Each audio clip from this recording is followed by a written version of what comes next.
A very good morning to you. Welcome to AM Live. My name is Olive Burrows, and on this Thursday, we'll be looking at what is happening in the counties. Pay up or else. The Council of Governors gave a 14-day ultimatum for the national government to disburse funds owed to them from the months of February, March and April. If not, they would shut down. And then there is also the divisive division of Revenue Bill 2023 that we'll be getting into this morning. But before we take a look at that, let's take a look at the top stories. 8 bodies of children have been exhumed from controversial preacher Paul Mackenzie's homestead in Shakahola in the county of Kilifi. This number raises the death toll to 98, with the government moving to ban the media from accessing the exhumation site. Kevin Mutai has pitched camp in Shakahola and now reports that the entire Chakama ranch has been declared a disturbed area and a 30-day curfew declared. Starting today, journalists and members of the public will not be granted access to the ongoing operation in Shakahola, including coverage of the ongoing exhumation exercise at the home of the controversial preacher Paul Mackenzie. This comes a day after Interior CS Kithure Kindiki visited the area, with the Coast Regional Commissioner Rhoda Onyancha taking over the daily announcements of the Shakahola massacre. We've had 5 exhumations, which brings the total number of those who have lost their lives to 95. And because this is an area where we are going on with arrests also, so far we have 22 in custody. NTV has learned that the total number of bodies exhumed on Wednesday is 8, all belonging to children. The bodies have decomposed and are believed to be the first victims of the deadly fast allegedly officiated by Mackenzie. The CS yesterday gazetted the whole 800 acres. In fact, the whole Chakama ranch as a disturbed area, and it was properly communicated that nobody is allowed to go inside.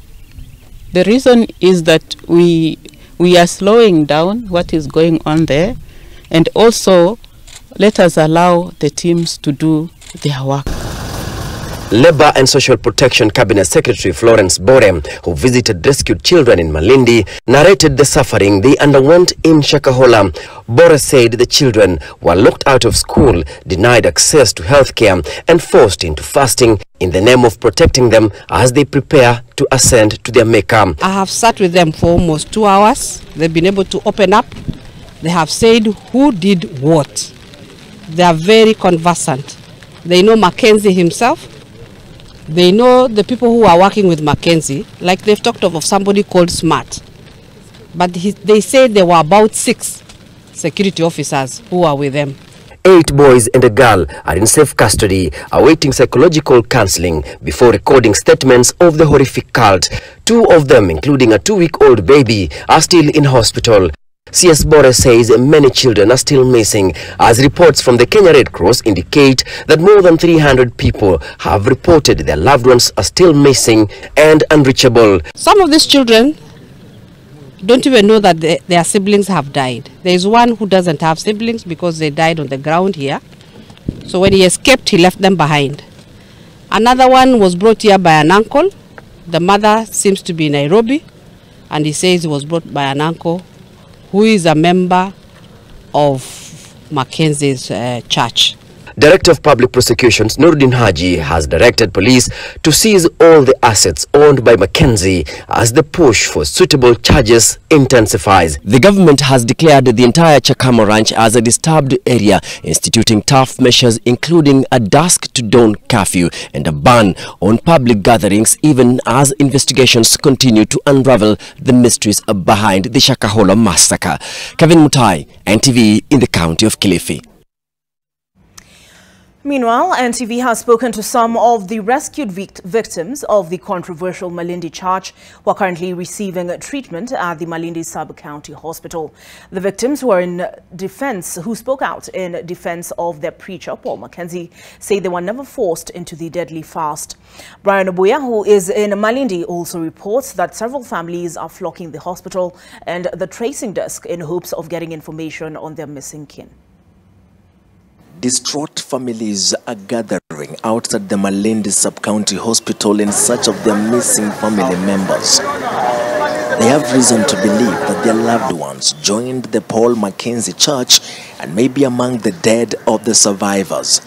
The Kenya Red Cross tracing desk has placed that number at 314 families searching for their own. Wengi ni watoto alafu wakifuatwa na kina mama. Kwa hiyo wengi wanaokuja kuripoti ni kwamba mama alitoka na watoto wake. Wakaenda wakaja huko Shakahola.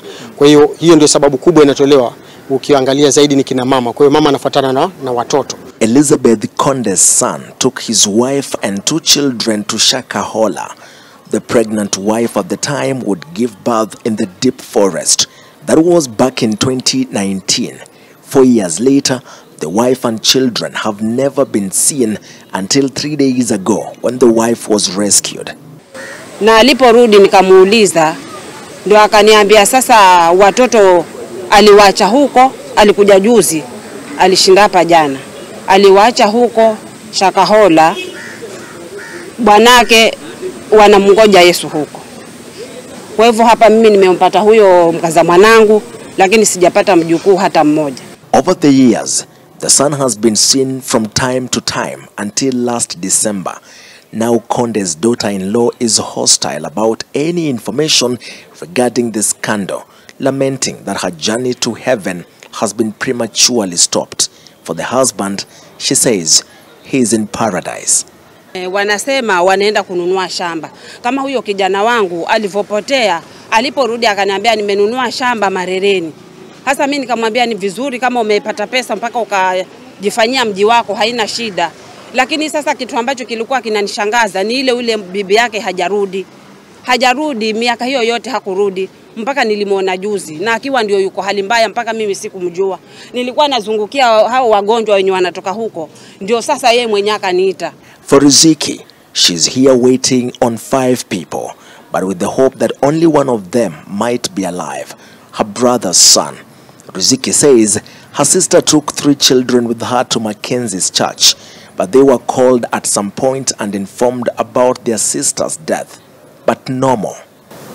Sasa juzi ndo tukapigwa simu kutoka huko, tunaambiwa mtumishi jana tumamjua, tukamwambia tumamjua, ni familia yake, basi ujue huyo ashakufa. Ndio huyo mtu hakutupigia tena simu. Ni mteja mpaka saa hii. Ndio tukaanza kusikia haya mambo ya Pasa Mackenzie, sasa ndio tukaanza kuja kutafuta kwetu. Just like most people, the sister had bought land in Shakahola only to die there mysteriously. Alisema kama alipata shamba kubwa. Na hata kusema yeye mwenyewe kuna ma sister zangu walienda kumuona huko. Wakakuwa wanaendelea vizuri, akaenda kuona mimea yake yenye alipanda huko, wakaiona hata pale kwenye anaishi pia wakapaona kwenye analala. Maana alijenga nyumba akatuachia. Akasema mimi hapa sitakaa hapa, nitakaa huko, nimenunua mashamba. Sasa tukakuwa tunajua anaishi huko, tunaongea naye kwa simu. Niko katika mfungo na sioni kama kufunga ni vibaya. Kwa maana kila mmoja yuko na uhuru wa kuabudu. Sasa kama kuna uhuru wa kuabudu, iweje kwamba mimi nikichukua hatua ya kufunga ni makosa? Hakuna mtu alikuwa analazimishwa kufunga. Fasting ni kitu inahitaji ni kitu between you and God, sio? Sasa hakuna venye unaweza ingia mtu katikati aseme wewe kulingana na Bible yasema fasting si kitu kulazimishwa.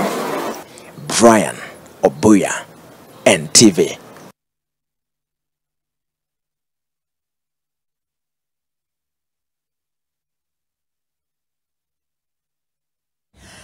The Azimio protests are back. This is after the chairman of the coalition's executive council, Wycliffe Oparanya, wrote to the officer commanding Nairobi Central Police Station, notifying the OCS of intention to hold what he describes in the letter as a peaceful procession along major streets within the city of Nairobi. The notification comes just a few days after the opposition announced that the anti-government demonstrations would resume on May the 2nd after a 1-month break. With more details on the roads identified, here is Oko Okusa. In the letter signed by Wycliffe Oparanya, the chairman of Azimio Executive Council, the coalition singles out Moi Avenue, Kenyatta Avenue, Haile Selassie Avenue and Harambee Avenue as the areas where they intend to hold the day-long procession. Oparanya further says in the letter that the procession shall culminate in a petition submission exercise on the steps of Harambee House. The ODM deputy party leader signs off by asking the OCS to deploy enough police officers to provide security to demonstrators and exercise crowd control on the material day. Also copied in the letter is the regional commander of police, Nairobi County. Only last week, Azimio leader Raila Odinga declared that they will resume protests after what he said was the government's failure to take the bipartisan talks seriously. Ouko Kusa, NTV. Former President Uhuru Kenyatta stormed the new Jubilee Party headquarters in Kilaleshwa, seemingly to stamp authority as the party leader following leadership wrangles in the party. Relatively new, I should say. The unexpected visit by the former president came after supporters of Jeremiah Kioni and Kanini Kega clashed at the party headquarters over the control of the party. The Jubilee Party is an affiliate party under the Azimio la Umoja, but a breakaway faction led by Kanini Kega declared their allegiance to President William Ruto shortly after he won the 2022 elections. With the intrigues and the rare appearance by the former president is Melita Oletenges.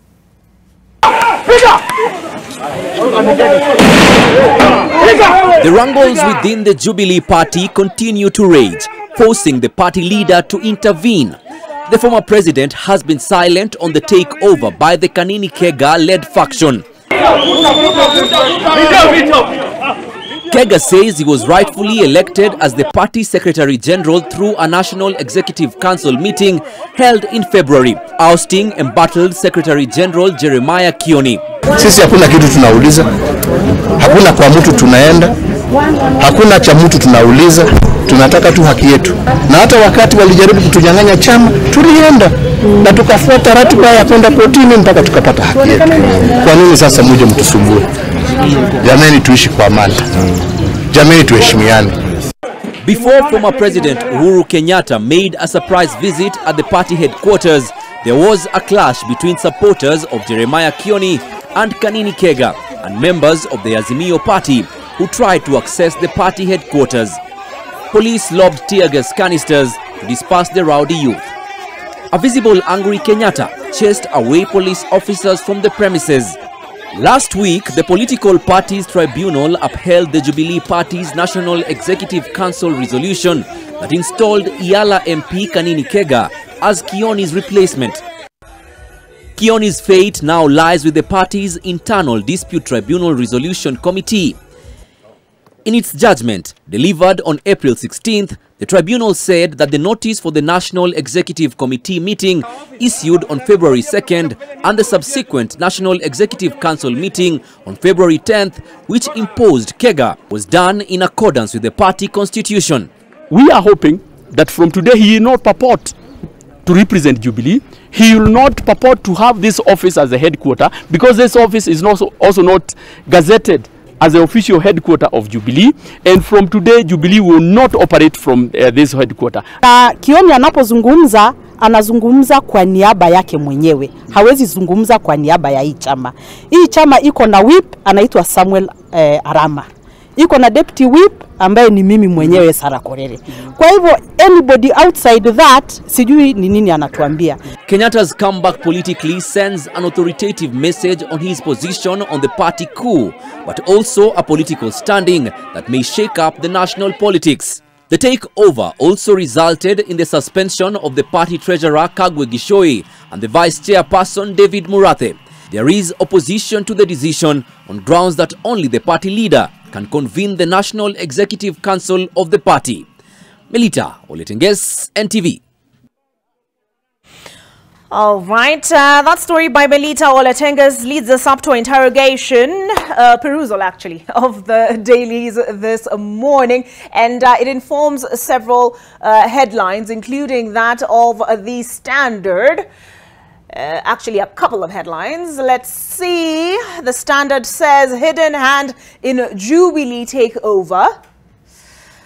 Bid rattles Uhuru. Former President Uhuru Kenyatta yesterday railed at police and the government over moves to usurp power at Jubilee Party through what he called, or what they perceive as, the back door. He called for respect and adherence to the rule of law. An image there of him at in Kileleshwa said headquarters, together with Jeremiah Kioni, who is, to use a cliche, the embattled Secretary General, or Kanini Kega claims the same post as well, of Jubilee Party. Same headline on the Star. This is how they put it: Kenyatta back to reclaim Jubilee. We don't need to be pushed by police. We will peacefully make our decisions. And Uhuru asks his successor Ruto to respect multi-party democracy. It also happens to be the headline on the front page of the Taifa Leo. Uhuru atolea Ruto kucha. Rais mstaafu avamia makao makuu ya chama cha Jubilee na kuzuia wandai wa Ruto kunyakua chama.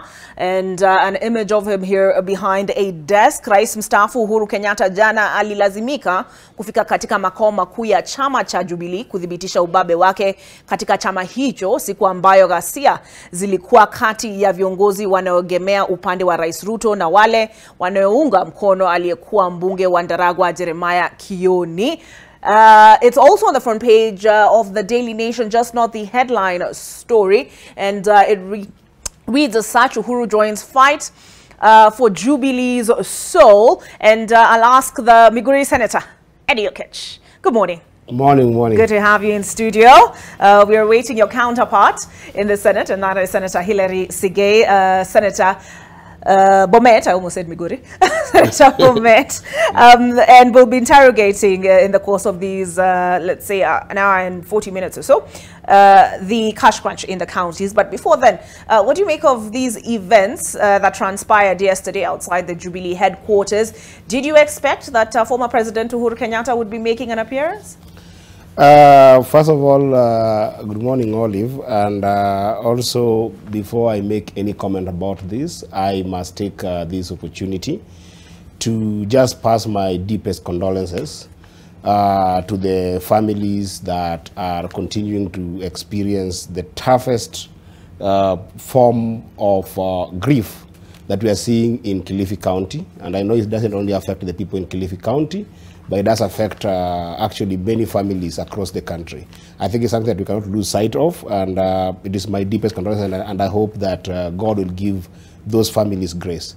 With regards to what happened yesterday in the Jubilee offices, while I personally hadn't thought that the president would show up there, I think that it was important for him to show up, because since the Jubilee wrangle started, we have seen a number of things that basically shows, mutilation of our own laws with regards to election. Political Parties Act, that is one of the acts that guides our political organizations in the country, and also try to strengthen Article 4 of the Constitution that makes Kenya a multi-party democracy and give everybody a right to be able to belong to any party. But those parties are governed within law. And those laws are fundamentally created and crafted within those political parties. And if you look at Jubilee's party's own constitution, President Uhuru Kenyatta is the party leader, and Jeremiah Kioni is the Secretary General. So to the extent that contested, it is not contested, because it is something that they have got a very well laid out, procedures that if you want to remove a party leader or you want to remove a Secretary General, there's a very well, or any other official actually for this matter, there's a very well laid procedure which actually has been interpreted in the court of law. Because you remember when this problem started, the faction that is with the president, Uhuru Kenyatta, actually went to court. And when they went to court, court actually reaffirmed the position that these are the officials of the party. So it's very unfortunate that when we see this kind of wrangles going on in the country to actually kill political organization. But I think that is actually a graceful thing to the Jubilee members that the president, Uhuru Kenyatta, came out to assert that position of the party. And I think that this is a normal conversation that we'll see in politics, and they'll soon just get out of the way, and the party will remain strong.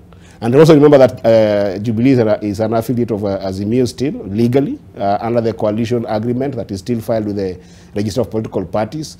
So this directly also affects us as Azimio, and therefore I can be able to assert and affirm that Azimio is strongly with Jubilee in this fight, and definitely it is a fight that the faction that is rightfully and lawfully owners of Jubilee and leaders of Jubilee will win.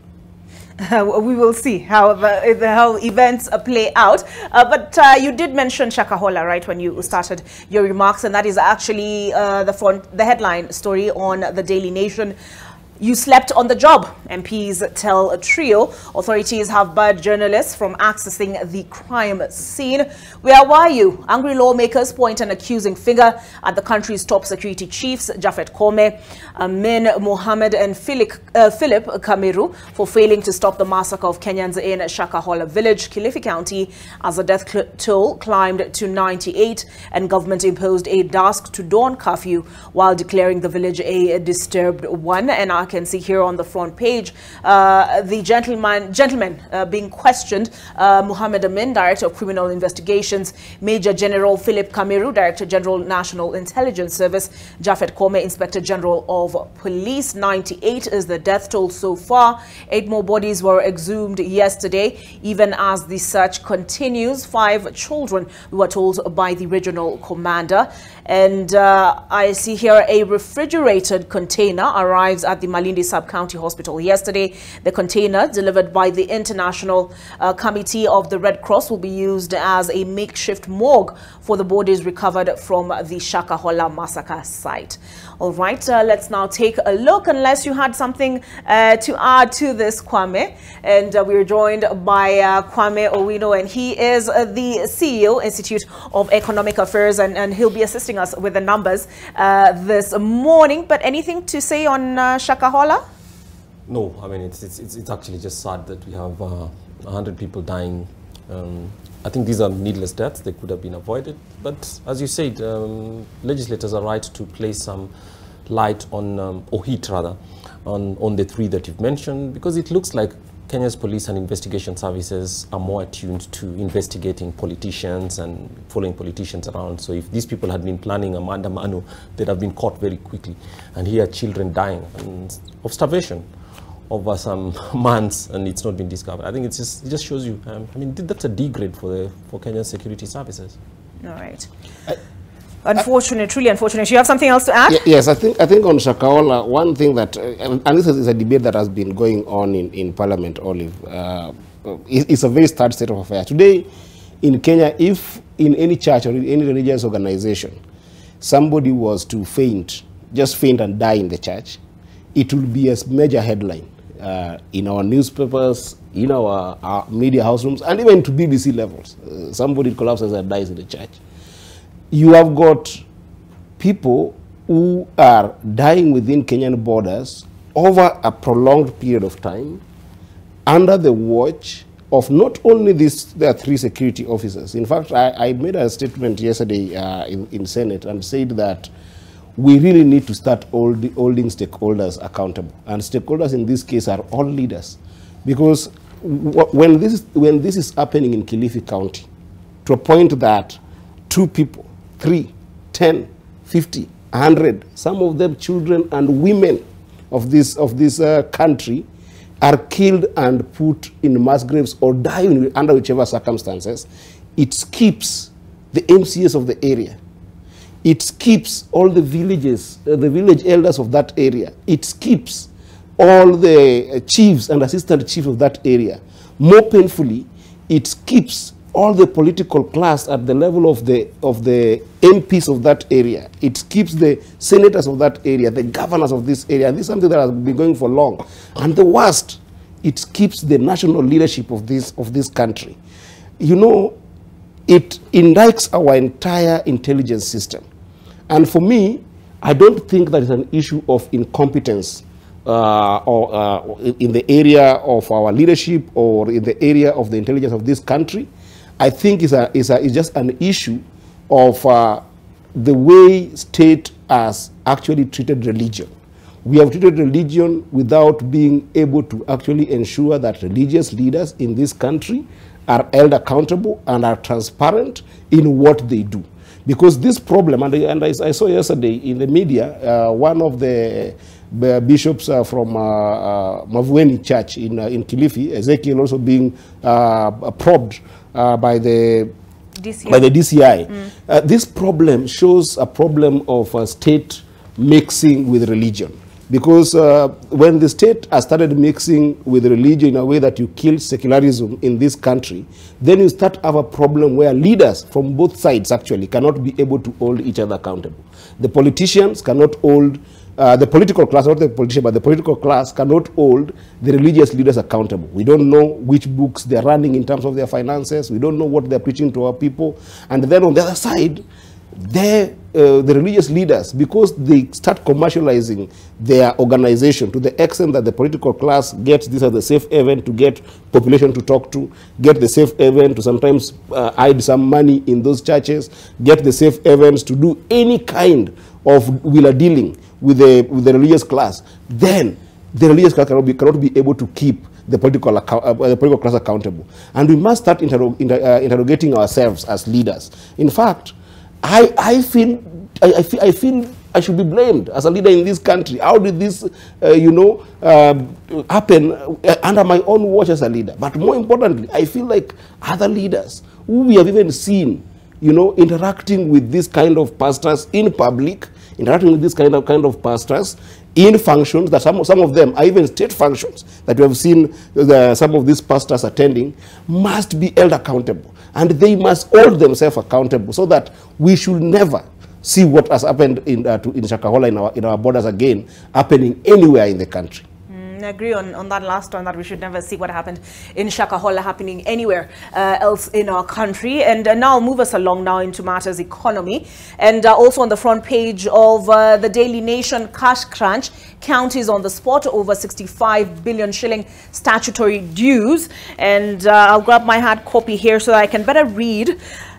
Devolved units have failed to remit employees monthly statutory deductions, with 10 counties accounting for the lion's share of the debt, and Nairobi, which owes 39 billion shillings, leading the pack.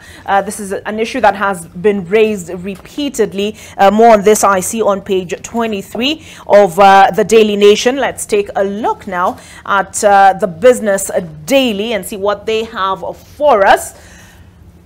And this is their headline story. Wealthy Kenyans stash near 1 trillion shillings in dollar accounts. Firms and persons save 1 billion shillings in U.S. currency daily. Weakening shilling, dollar scarcity trigger stockpile. And let's take a look at some of the details on the front page of the Business Daily. Wealthy Kenyans and businesses stockpile of dollars nearly touched 1 trillion in February amidst a biting shortage that has disrupted purchases of critical raw materials from the global market.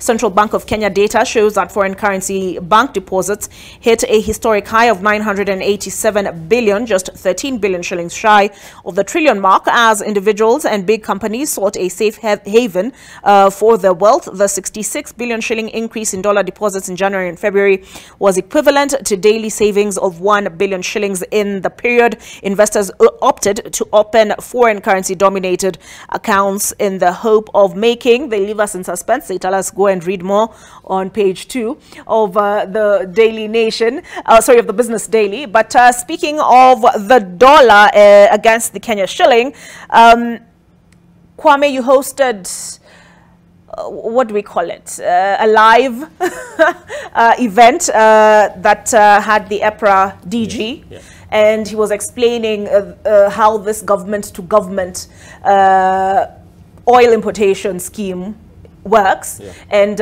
what it will mean for accessibility to the dollar in the Kenyan market. How did that conversation go? Well, I think it's an important conversation. So what you said is that oil imports, because Kenya is not self-sufficient in, in petroleum, oil imports comprise 1/3 of all the import bill for Kenya every year. And that's about the equivalent of 50 billion shillings every month. So $500 million is a lot of money. I mean, almost 60 billion. $500 million is a lot of money. So in their argument, part of the reason for the government-to-government deal was to provide a 180 days period in which, because there's a shortage of dollars, one of the things they would do is they would take the pressure from the demand for $500 million per month to be used for the purchase of oil away, and therefore allow for other needs and uses to be prioritized, and therefore prevent a shortage which would lead to actually a depreciation of the Kenya shilling against the dollar. So this is a 180 days period, and what it does, it allows pressure. It takes off the pressure off the market for immediate demand of dollars, and then Kenyan dealers would actually pay in Kenya shillings for that 6 months period. So basically what the government is doing is providing them with a buffer to take off pressure for 6 months, and when you take off pressure for 6 months, that allows for the available dollars to serve other needs and therefore take it out from that. So basically a sensible one. It doesn't mean that there'll be more dollars coming in Kenya. It just means that you're taking off the pressure that comes from petroleum deliveries or petroleum demand every month for a while to allow the national reserves to recover.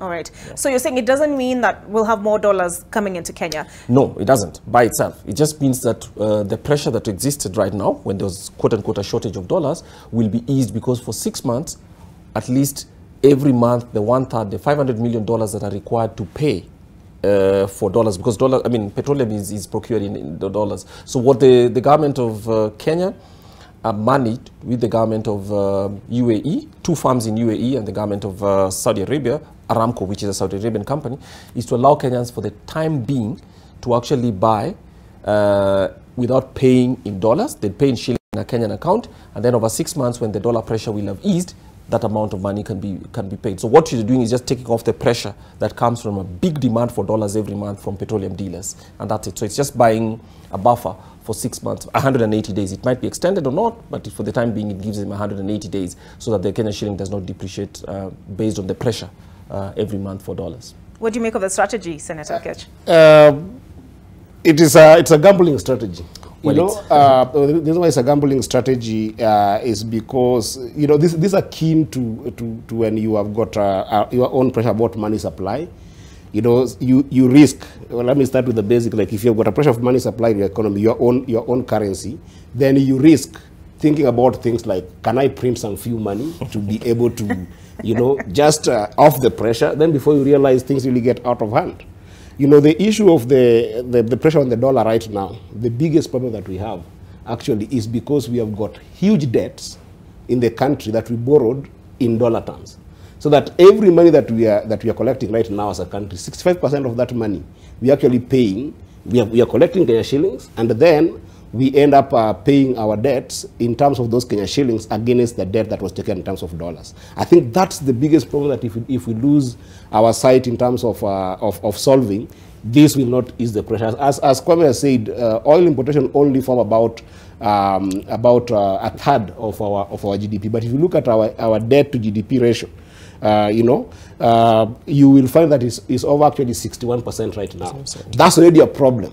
So for me, this is just a small. It's a gambling economics that I don't think that in the next 60 days or 180 days is going to solve our problem. Our problem must come by solving the issue of debt management in this country, which I think is a conversation that right now even parliamentarians are taking to the people, but actually the answer still sits in the policies in State House and in Treasury. If we don't solve the problem of our debt management, we don't solve the problem of the dollar crunch. Because what happens is that for we to have more dollars in our economy, apart from the borrowing that we do and get with the dollars, it's also about how do we attract investment. Yeah. And the way you attract investment in the country is basically, first of all, to ensure that there is proper credit facilities to people in the economy, to the extent that you can be able to have proper money supply.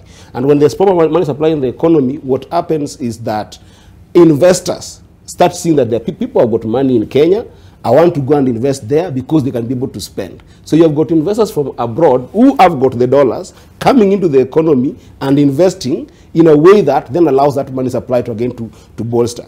If you don't cultivate those investments, for instance, right now, the Treasury presented to Parliament actually the physical deficit that we have in the country, which is about $700 billion.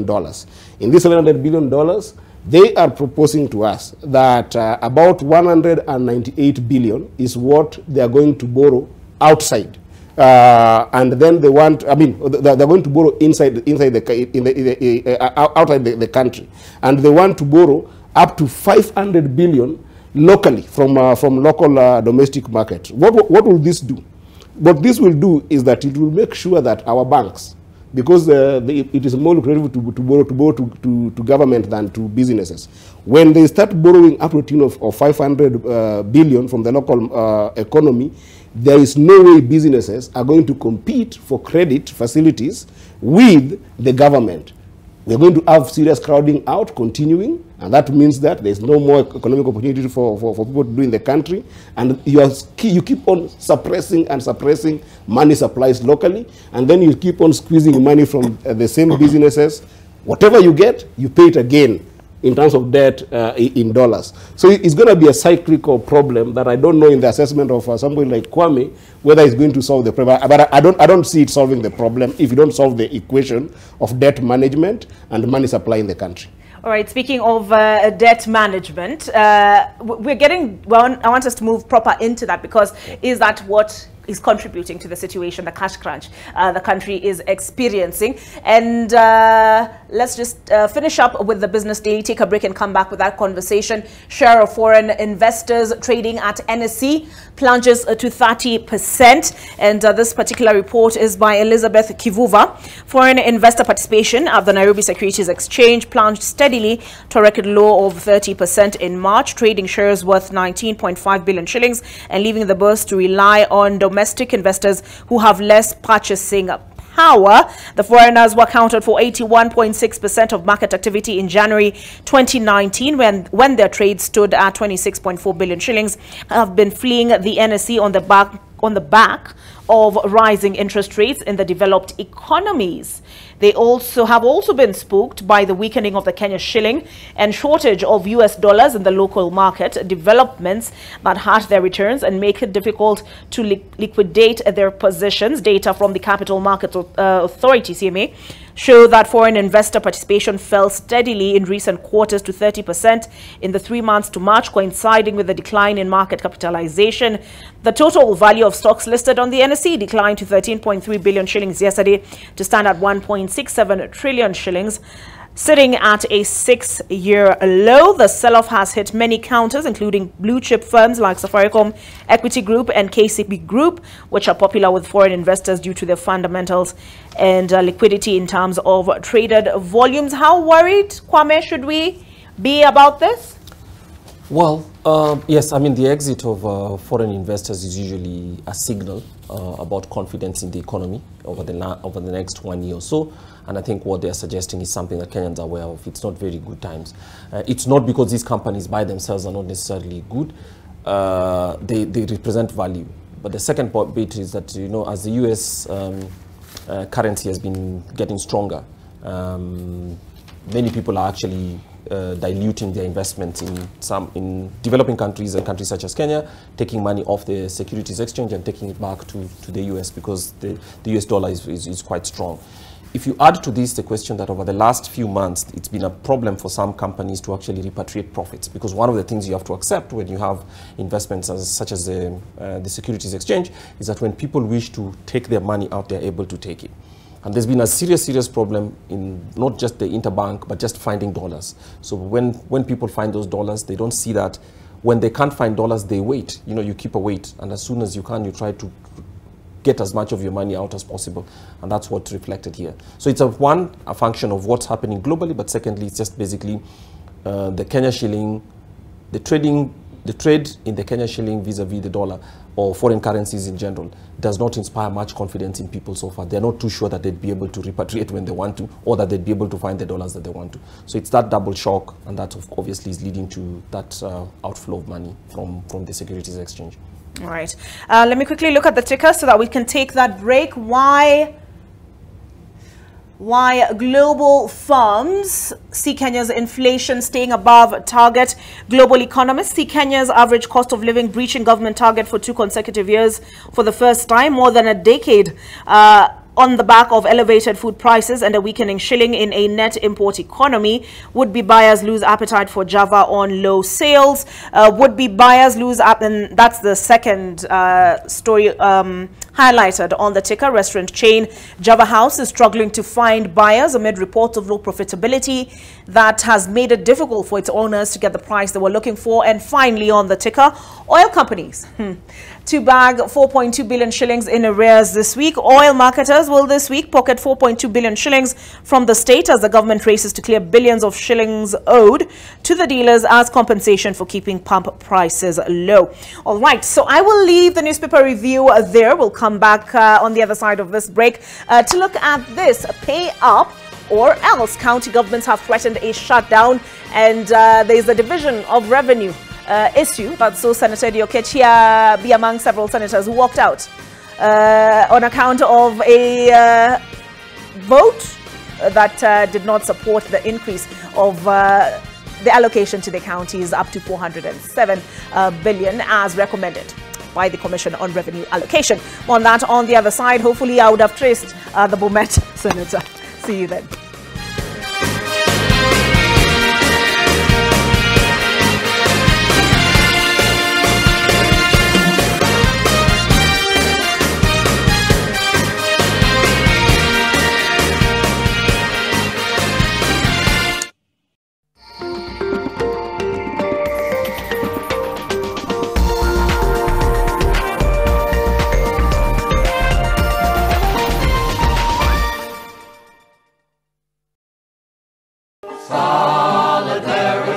The Central Organization of Trade Unions Kenya, COTU, invites you to the Shop Stewards meeting happening this Saturday, 29th of April at the COTU headquarters at the Solidarity Building, Gikomba, Digo Road from 11 a.m. Dr. Francis Atwoli will be addressing the meeting. The event will be live on NTV. The Central Organization of Trade Unions Kenya. All workers, one voice. For the union makes us strong. In your paper this week, blow of 1 week clashes in Khartoum. As Sudanese count losses, the region is already feeling the heat. Businesses are halting as refugee crisis builds up. What is Kagame's role in West Africa's troubled states? Plus our opinion leaders. If artificial intelligence takes over the world, what will Africa do? Are we ready for it? Or is it ready for us? LC Eakuze. If you are looking for a windfall, invest in Uganda's death sector. Joachim Buembo. Magazine. From Uganda to the global stage, Ghetto Kids got talent. For these and more stories, get your copy of the East African.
When Roman Abramovich owned Chelsea, there was often controversy, but always success.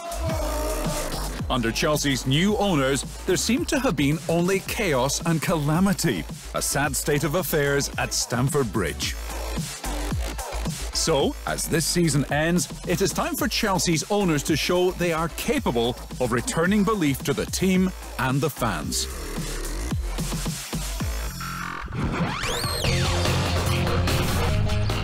That moment when you start to get back to ordinary, and ordinary feels amazing. Whatever pain you're going through, release starts here.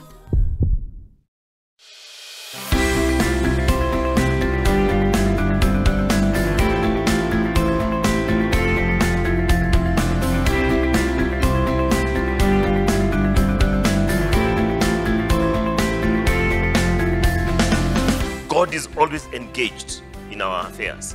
He's engaged in your life. He's engaged in the life of our community. He's engaged in the life of our church. He's engaged in the life of our nation.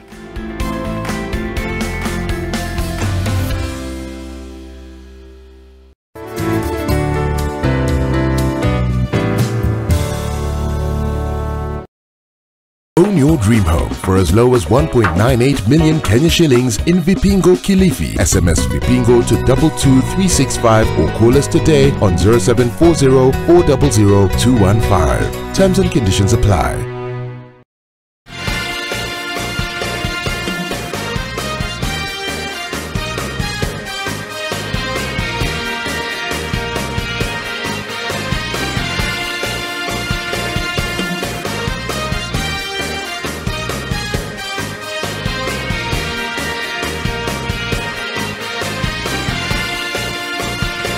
All right, welcome back to AM Live. Now we get into this discussion, proper pay up or else county governments threaten shutdown as a revenue bill divides. And that is the division of revenue bill. Let's take a look at what the governors have had to say on the subject. COG issued a 14-day notice to shut down counties in February, March and April. Arrears are not released to counties within 2 weeks. And they say that Treasury has not disbursed a total of 94.35 billion shillings. The COG has called upon the CS National Treasury to immediately release the amount owed to county governments without any further delay. And we have an image here of the governors and some figures here as well. 31.45 billion shillings owed to 47 counties. For February, 29.6 billion shillings. For March, 33.3 billion shillings owed to 47 counties for April. And that is the April 2023 allocation. How has that affected operations in your county, Senator? It's very basic, you know, that if counties have got functions to run and they've got people to pay, then if you don't pay them, there's stress. Just like any other company, even here, if the people in Nation Group are not paid for 1 month, for 2 months, there is stress. And this stress sometimes, you know, it is elusive to people who are in higher positions of power, like, you know, the treasury and even the president and other top people, because this pressure actually manifests in families, in households. Because the way a household runs is that, you know, the owners of a household will run with plans. One, they have got children that they have to, you know, pay for their school fees, and they have got those commitments. And there are people who also, once they know that they're earning this kind of salary, because about 70% of money that goes to counties is actually the current budget that takes care of a lot of these salaries and wages in the counties. So somebody knows very well that for me, I am going to get my money at the end of the month, and therefore they start taking loans to organize themselves, maybe on personal self-development and family development. There are some people who also commit themselves to medical issues that they might have stress with. There are people who also survive on some debt that they have taken before. So it becomes endemic when within you haven't received your salary for 3 months as somebody who is working locally in the county. And by virtue that you're working locally in these rural counties, most of our counties are rural, it also means that you've got very small chances for economic alternatives. You know, you leave your home in the village, you go and work. When you go and work to the county, for the county government, that means that basically you have forgone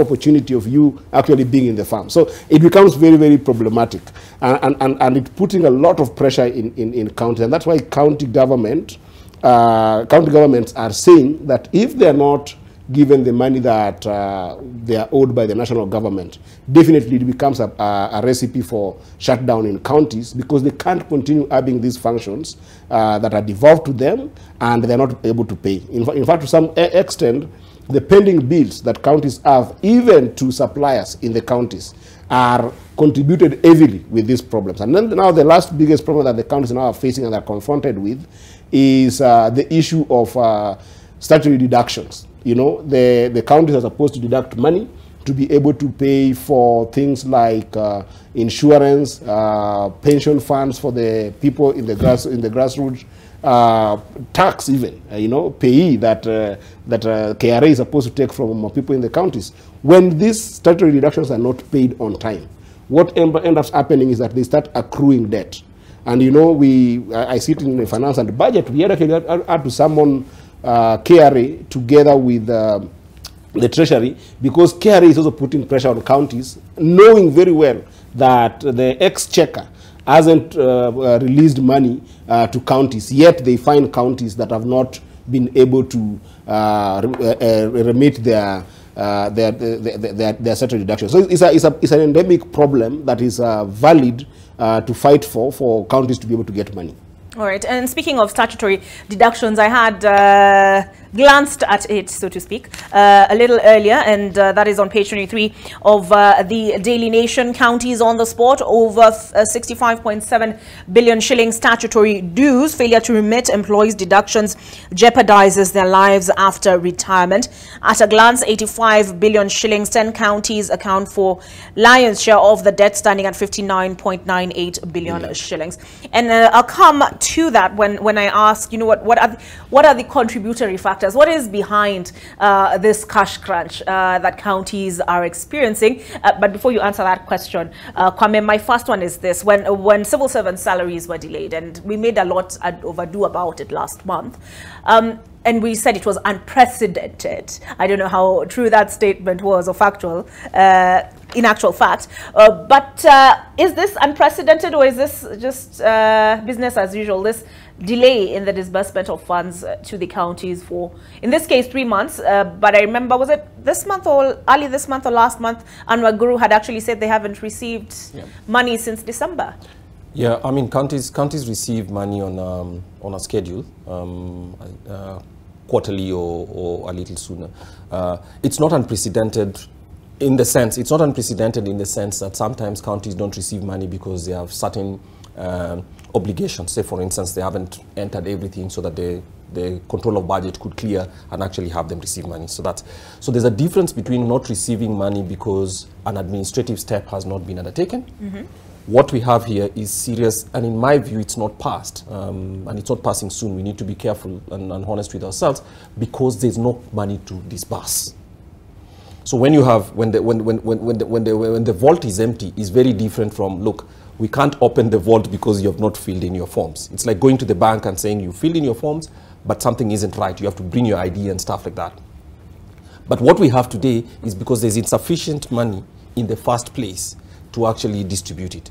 And so what are governors and the officers doing? They're delaying salaries. In some places, they're asking workers not to come in. Of course, projects that were supposed to be undertaken are also being delayed. So that's a very, very significant one. And in my view, I mean, it's unprecedented. Of course, devolution policy started in 2013.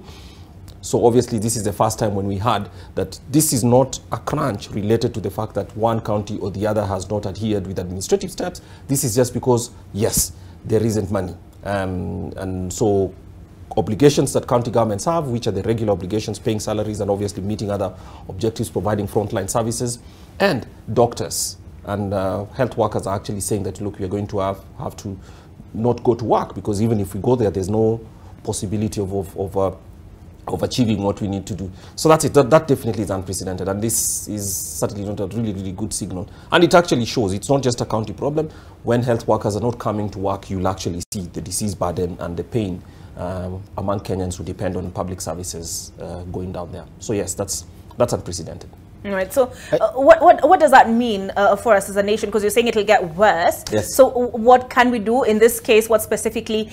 What are the options available to these county governments? But before then, Senator Okech, the Deputy President met the Council of Governors, and he said, you know, you can pull down our trousers and whip us. There is simply no money. So when you sat in the Senate and you were pushing for this 407 billion shillings, and I listened to Senator Sige on Citizen TV the other day, and he said, we've been told there is no money, so it would be unrealistic of us to pass 407 billion shillings when we know it is simply not there.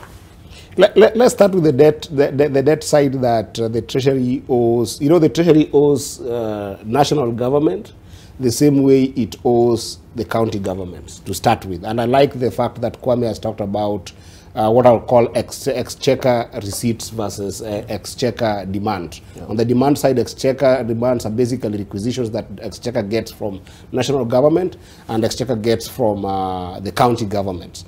And whenever the exchequer receipts is basically the money that they've gotten, and mostly right now the argument in the Treasury is that they are depending heavily on the money we collect every day from KRA, and then they pay.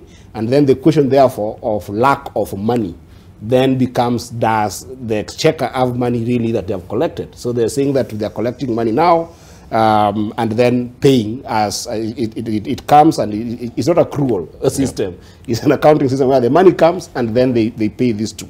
Now, the reason why I have a problem with that kind of conversation is because if you go to the real numbers, there's a problem. You remember that the current money that is owed to counties is based on the 370 billion. Yes. And that's 370 billion. Out of that is what the remaining amount that the government, the national government, I mean the Treasury owes those counties 94.5 billion. Now, out of that, they owe actually the national government 2 trillion. So if you look at it, the entire amount that they're supposed to give the national government in this ending financial year, and right now what is owed to the national government is 211 billion. If you look at those disparities, yeah. First of all, it's unconstitutional. The reason why it's unconstitutional is because the prioritization of disbursement of funds between national government and county government is actually articulated under Article 219. Mm-hmm. Article 219 says that you will not delay the money for counties under any circumstances that is not under Article 225. Article 225, you can only delay monies for counties because of breaches, material breaches that goes with management of funds. Now, what happens is that there is pseudo tendency by the Treasury to prioritize the national government bills against county bills. And the reason why I'm saying this is because if you take these monies as a percentage, that what is the percentage of money owed by the Treasury to national government, it comes to only 10%. But what is the percentage owed to counties? It comes to about 25% of what they're supposed to release. This is very important for Kenyans to understand because the relative amount of money that is allocated by the Constitution, which is about 15% of our ordinary revenue, is smaller than the bigger amount of money that goes to national government. So therefore, there was need to prioritize the money that goes to county, because when counties don't get 10 shillings, it has got bigger impact on the operation in the counties as compared to when the national government doesn't get 200 shillings, for instance. So this is the fundamental argument. But now, what is our problem? I've just shown you there that when there is small pot of money that has come in, there's a tendency of the Treasury to prioritize national functions over county function, when the county functions are actually getting a smaller fraction of the national budget, and therefore it has got a bigger dent in terms of their operations. So that must stop. But then there's also a question of we don't have money because of national spending. Our spending behavior is actually a very bad thing, Olive. Because if you look at where the exchequer is saying that they're getting their money, when we look at the people who are registered to be able to pay taxes in this country, we are about, I think now we're just getting towards 6.3 million people who are who are registered for tax paying and tax collection in this country, businesses, individuals, and everything. And then when you look at somewhere like in our economies around the East African market, you know, we compare the economies that are doing well. I think that Rwanda and Kenya, on average, we say that they're doing better. If you look at the number of people who are registered to be able to pay for taxes in Rwanda, they're about 350,000 people. So when you compare, the population that is paying tax in Kenya is about 12 to 13%. But when you compare the population that is paying taxes in Rwanda, is about I think 2%. Yet the Rwandan economy is able to manage its expenditure with that 2% of the population, and us, with over 10% of the population, we are overtaxing our people, but we're not seeing the money being spent in the right areas. In fact, if you look at tax versus GDP, the recommended standard in African continent right now, I think, is about 15 to 16%. But in Kenya, we're already at 17%. Yeah. Rwanda is actually in the 15%. Meaning that actually we are getting enough money through our taxes, but we're not spending it properly. And it is a misprioritization of spending by the executive and the national government. Because we have been talking about some cliches that are now coming out in the media, like we have got a bloated executive that is unnecessarily. CAS alone, we have got an expenditure that's going to about 500 million to CAS. We have got about 800 million to only 3 executive offices to be able to manage just their movement and protocol around. That alone, you've already talked about 1.3 billion that you could easily deflate and take back to county. So we have a problem here, and Kenyans need to know that if we do not control our spending as a country, then we will always not have money enough to share vertically between national government, or to share equally and fairly between national government and county government. And that overspending must stop. And then lastly, as I finish on this, Olive, we must also understand that what monies are we talking about when we talk about delays to funds, because there is also some money that is not being talked about under Article 204, which is the equalization fund. Equalization fund was money that was supposed to go to counties that were marginalized under section paper number 10 of 1965 to be able to deal with basics like water, electricity, roads, and hospitals in these counties. If you look at the formula that was given by that particular provision of law, right now the national government should have by now given counties 54 billion. And you know, this is money that has got sunset clause, in the sense that equalization fund is supposed to end in 20 years after devolution was adopted.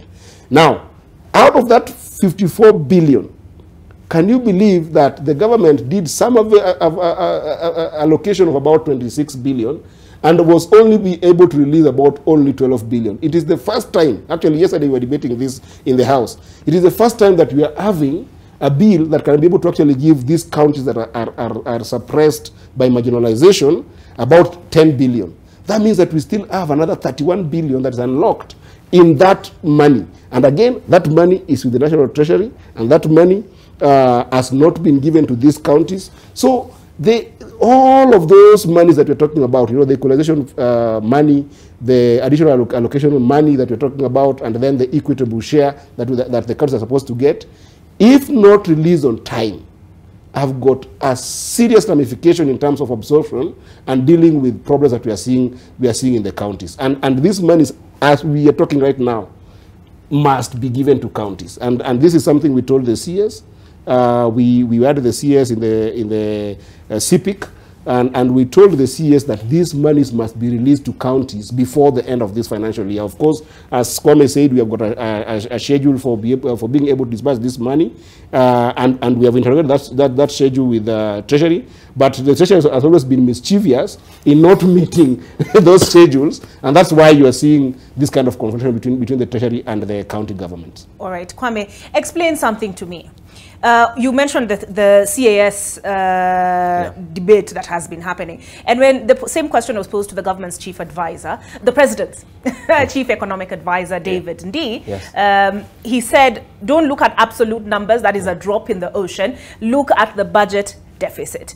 And even as you help us understand whether that makes sense or not, this coffers, because you mentioned a vault, and I remember yesterday when I was writing down my questions in preparation for this interview, I was like, is there a vault somewhere where cash is kept? You know, because we were told coffers are empty, or is the situation as David Murathe painted it yesterday? He was on NTV, and he said KRA collects money on a daily basis. This money that is collected daily is the one, and it's the same thing that Raila Odinga has made on several occasions, that it is this money that we collect daily that is then distributed to the various needs. How does it work? Kuna mahali, kuna cave or something, or Okay. So remember, the government's main sources of income is just basically taxes, mostly taxes, right? So when the taxes come, and in our estimation, the KRA collects about 6 billion shillings every day. The government of Kenya, on the other hand, spends 10 billion or so every day, about 9 billion and thereabouts, based on last year's budget. So there's that 3 billion gap, which is covered in another way through government borrowing, whether externally or internally. Now, because the major source of income is, or rather revenues for government is taxes, KRA has to work really, really hard to make that money available. And so that money is available, or rather is collected based on whether we send our VAT returns, our pay-as-you-earn returns, and all those other things that we do. And then that is sent all the way through the KRA's collection into, obviously, the exchequer, or the government's main account at the central bank. Then it is allocated based on what had been passed by Parliament. Is this what we call the consolidated fund? The consolidated fund, yes, it's what's called the consolidated fund. I mean, the consolidated fund is a name for an account. Right? Oh, okay. Yes, for an account. It's yes. Now, so basically, once it's there, it's determined, and the withdrawals are made based on what had been approved in the budget. And the control of budget, obviously, whenever approvals are, disbursements or any withdrawals are to be made, it has to be against what Parliament passed through the appropriations law. So they know this amount is supposed to go to this county, these are the things, and all that. So basically, most of it is administration. But the problem is not taxes right now. The problem is the spending is ahead of taxes. So if you take, for instance, international government, I think close to 70% of all spending is salaries. So if, for instance, government has not raised enough money from the borrowing, treasury bills and treasury bonds, which is, the government is a little bit behind on that now, but you have to pay salaries because salaries are available every month when people come in. So basically, the government is behind payments. And because those obligations come, obviously something has to be done. And as Senator has mentioned, one of the things that the national government does, and which is, I think Parliament should respond to, is national government prioritizes its own needs. So for instance, the Treasury released at the end of March all the payments that have been made. All counties have already received 53% of the money that was voted for them by Parliament last year. Now, if you look at counties that have, if you look at the national government's, what they call the ministries and MDAs, ministries, departments, and agencies, right? The national government has prioritized its own. So, for instance, in the Ministry of Interior, which is important, where the police and all these other people lie, 91% of the payments that were due to them have already been made. So when the police are not available in Kilifi, or they have not been available in Kilifi, they cannot give the same excuse as county workers who have not been paid for 2 months. They have been received. So it looks like the national government, whether it's because of the elections or because security is supposed to be very, very important, they have privileged payments for the police and the military. And you can justify that any way you want to. On the other hand, the new administration established 9 new departments, which were not in the last budget, and an additional 47 billion has been brought in for those. So it is just about a decision being made in the Treasury about what priorities will we fund today. So you have TSC. TSC is about, I think, 60% or close to that. So basically what is happening is when money is short and you have not raised enough money as was expected. There was a Eurobond that was supposed to come. It has been delayed. In the last few weeks, I think government has not got enough money from the Treasury bills and Treasury bonds as well, because I think markets are not, or banks are not sure that with inflation at 10%, they want to lend to government at 12. They want a bigger interest rate, and that seems not to be working yet.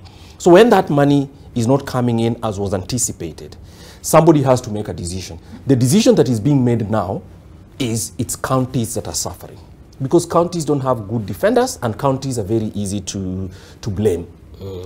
So that's what's happening. Now, this is a political choice, and I think it needs to be fixed by Parliament. Now, Parliament, of course, is also two arms. There's the Senate, which tends to be a little bit more sober about the about counties, and there's the National Assembly, which obviously says what Treasury tells them to do. So, for instance, the Division of Revenue Bill, which Senate has been discussing for close to a month, maybe less, right, was passed in the same day, one afternoon, in the National Assembly. While the Senate actually had to go back and look at all the numbers and try to argue one way or the other. So the National Assembly just is asked by Treasury, please jump, and they ask how high. The Senate, on the other hand, has to look at the Division of Revenue Bill and ask ourselves. The Commission on Revenue Allocation had requested, this is for the next budget year, that the counties be allocated 407 billion shillings. We at the Institute of Economic Affairs think that's fair, but still it's actually much, much lower than what counties should receive.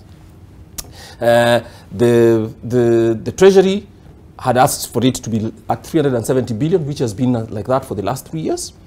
And obviously the Senate had wanted a bigger number. So it is that negotiation process that led to that law that passed, which kept it at 385. So in a space of 2 years, no, 3 years now, counties have only received an additional 15 billion shillings from the 370. In that time, total national spending has gone up by $1 trillion. So obviously this is the problem, that when new money is available, the national government and its agencies are prioritized in terms of what their allocations are. And there's a belief that county governments can stay at the same level as they are. So we calculated, for instance, inflation has been high. If you take the 385 billion that has been awarded for the next budget season, which starts on 1st of July, and last in 2021, 2021, financial year that started in 2021, you will see that the amount of money given to Parliament to the counties, or rather proposed for counties in the law that is awaiting presidential approval, is actually less if you take account of inflation than what was provided in 370. In other words, counties are receiving less money, national government is getting more money and all that. Now, part of it is explained by paying for debts. But those are not debts that the county governments procured. Those are debts that the National Assembly, together with the executive, agreed, and then they procured. So that's it. So the counties seem to be in a very tough place. No wonder they're giving notices up here. And they don't only have little money, but also that money is now being delayed. Now imagine being a governor in Siaya County or Kilifi, for instance, and you haven't paid your workers for 2 months. That's hell. Really, really serious, because you have to go to the office every day and all that. So it's not an easy thing. And part of it is just unfairness in the distribution of revenue, division of revenue, and unfairness in the disbursements, because the national government seems to disburse to itself as a priority in relation to counties, and it's not fair. So that's really, really true, and that's a political problem. It's a political problem. And it's interesting, I'm wondering whether you and the author of this article, and Senator, I'll come to you. I see you look about ready to jump and give Kwame a standing ovation. But the author of this article on the National Assembly passing the revenue sharing proposal, setting up fight with the Senate. You know, I was reading it yesterday, and there's a paragraph here, and he said the allocation to the counties pales in comparison, and it could be a she, I haven't checked who the author is, pales in comparison to that of the national government. Let me see if I can find it here, but there's also another quote here that I wanted to look at. because Ndindi Nyoro is quoted as saying, Kiharu Member of Parliament, Ndindi Nyoro, who chairs back, urged senators to pass the bill without amendments, noting that the allocation to counties considered the high level of debt financing by the national government, as well as elevated debt risk. And the Senate, and let me see, have I missed something? Oh yes, the senators had based their enhanced revenue allocation to the counties on the projected revenue collection in the current financial year. This is him still being quoted. He continues to say the national government is doing all it can to enhance its revenue collection. Counties have power to levy taxes. They must enhance their capacity to raise their own revenue collection. Yeah. Okay, and I see the author of this article says National Treasury did not disburse 29.6 billion shillings to the counties in the 2021-2022 financial year due to financial constraints caused by the limited access to finance in the domestic and international markets. And let me see if I can find that comparison in this article between the national and devolved units, but I can scroll for it as you make your submission, Senator Okech. You know, first of all, before I'm really glad that Kwame has pointed to some very important issues here, because before we talk about what we call on-source revenue in the counties to be able to supplement what they get from the national government, it is extremely important that we first of all be able to implement what the Constitution requires when it comes to vertical share of money. And this is where I have a problem with our Senate, and especially senators who come from the Kenya Kwanza side, because then they start missing the point of why Article 96 of the Constitution exists, where we are basically talking about protecting the interest of counties. What happens, Olive, is as Kwame has explained, is very simple. But I wanted to highlight a very important clarity that the nation must understand. That under Article 202 of the Constitution, the revenue that's supposed to be shared, what we call the equitable share revenue between national government and county governments, the interpretation of it is based on ordinary revenue.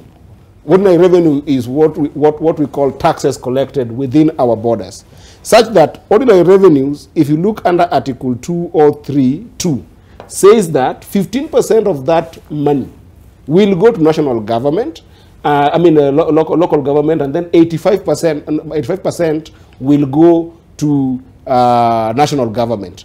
Now, what is happening with the division of revenue bill that we have just that has just been passed? I don't want to say we have passed, because I didn't pass it as a senator. I was fighting for counties to get 4 billion. You're distancing yourself from it. Yes. There were three numbers that were proposed. The first number was 425 billion. Yes. That number was proposed by the Council of Governors. That's the money they wanted. Yes. In my view, I think it was a viable number. Mathematically and statistically, it was a viable number. And then there was a number that was proposed by CRA, which is the Commission of Revenue Allocation, which proposed 407. And then there was a number that was proposed by the Treasury, which was 385 billion. Now let's examine these numbers.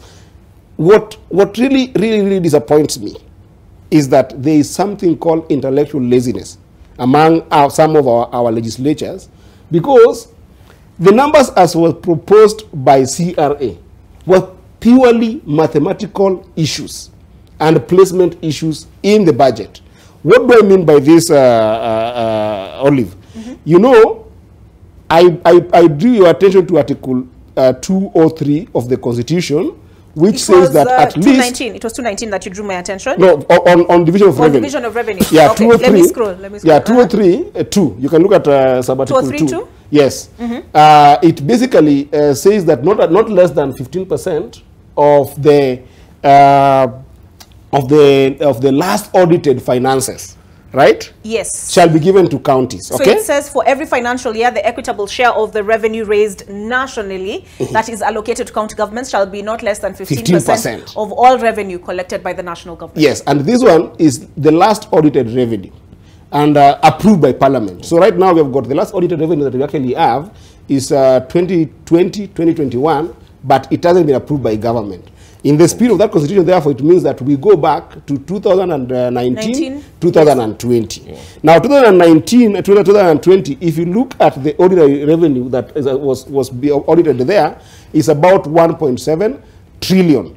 Now, that 15%, the constitution requires that it applies to both national government and county government of the last audited account, so that if you're going to divide that money, now looking into the future, we should be able to look at strictly the last audited accounts. Now, if you choose to use any other formula, the constitution gives you a leeway that you can choose to use things like performance, but has to be subject to a commission that is established by the constitution. Under Article 215, that commission is CRA.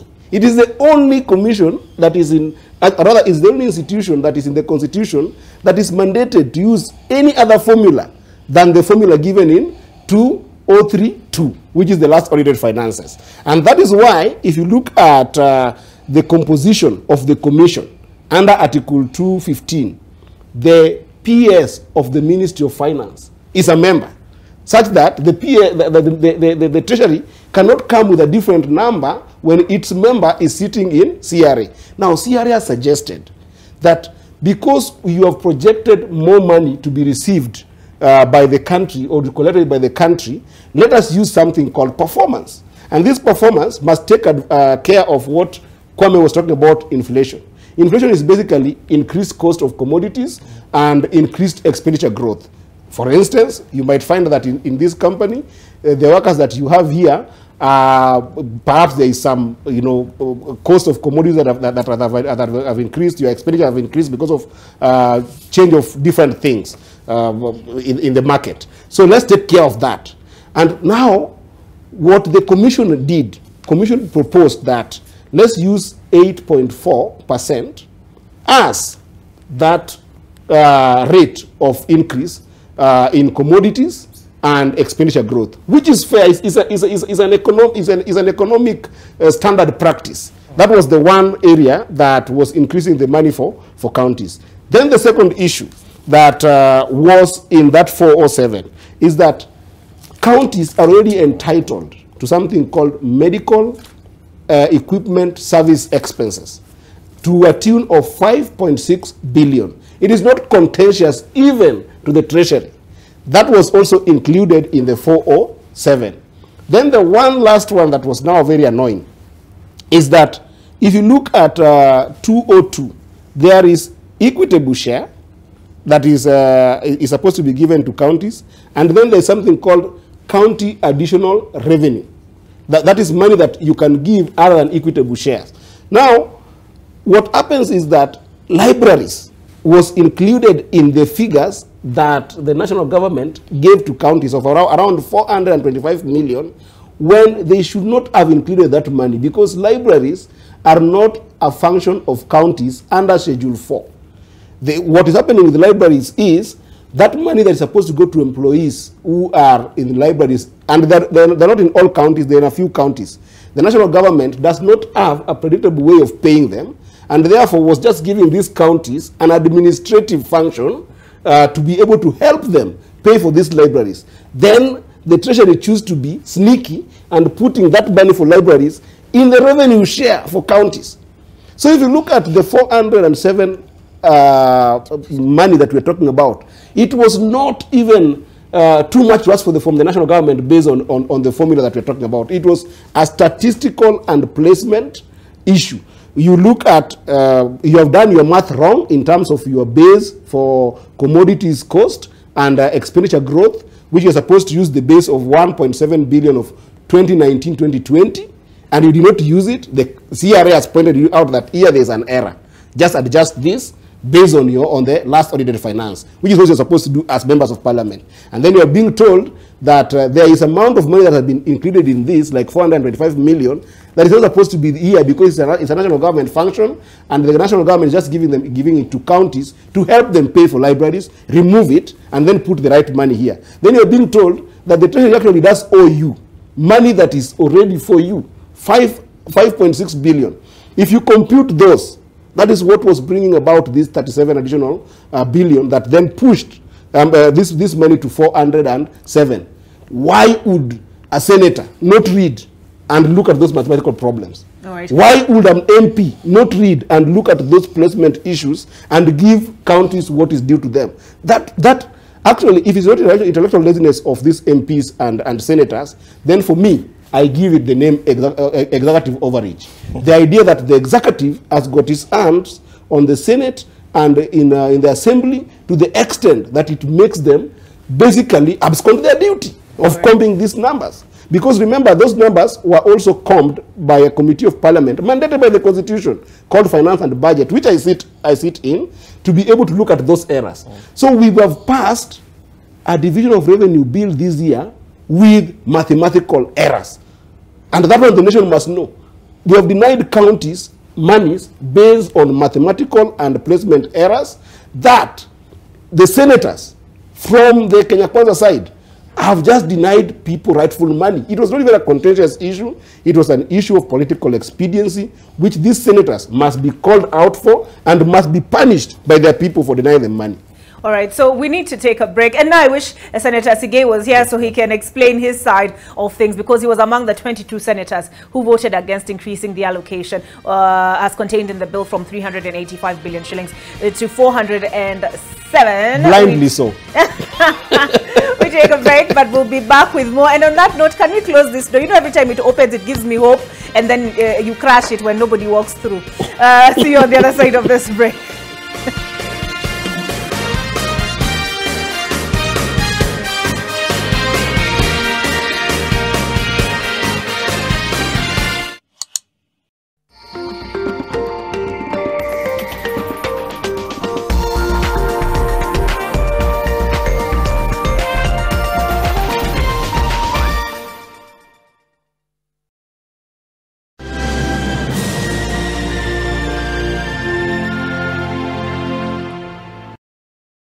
All transactions with DTB are secure. Achieving more for you is the least we can do. Because at Diamond Trust Bank, you don't just bank with us, you bank on us. For 50 years, SBM Group has been a global cornerstone of stability and service, offering generations of customers the financial tools to build their futures.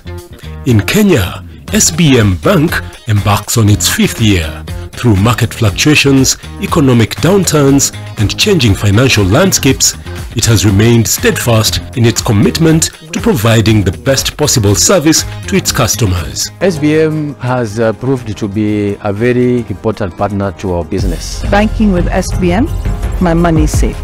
Join us for an inside look at the history, impact, and future. Thursday, 27th April, 8:50 p.m. SBM Bank, for a smarter tomorrow.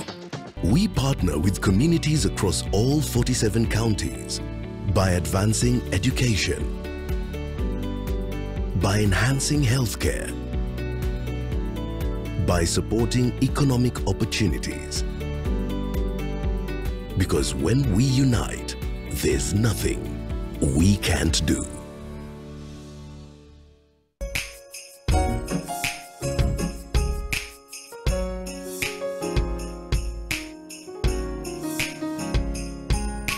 My baby is famous for her happy dancing moves because she's always happy. What's the reason for this happiness? Molfix dryness. It's what all mothers dream of. Come on mothers, try Molfix baby diapers and be part of our happiness movement. Hakuna feeling kama coming home to your family na DSTV Compact. Hapa unaweza feel the warmth na connection ya family time. Na feel happiness with laughter and learning. Na feel passion with juicy novellas. Na feel adrenaline with the greatest sporting action. Na feel proud with epic Kenyan stories. Na feel entertained with the latest and the greatest. Nothing beats that feeling. Na feel home with DSTV Compact.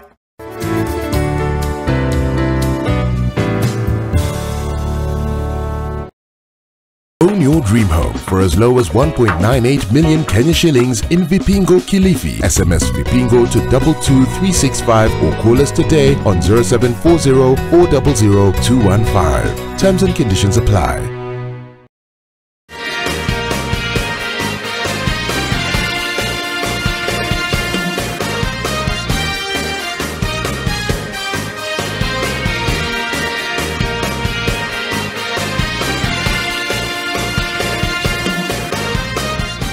Welcome back to AM Live, and this morning with Senator Ediokech Migori County, as well as Kwame Wino, CEO, IEA, that is the Institute of Economic Affairs. We are looking at the threatened shutdown, the shutdown that has been threatened by county governments, as well as the divisive Division of Revenue Bill. And this is what Ndindi Nyoro had to say on the subject of the monies owed to the counties and more specifically the allocation.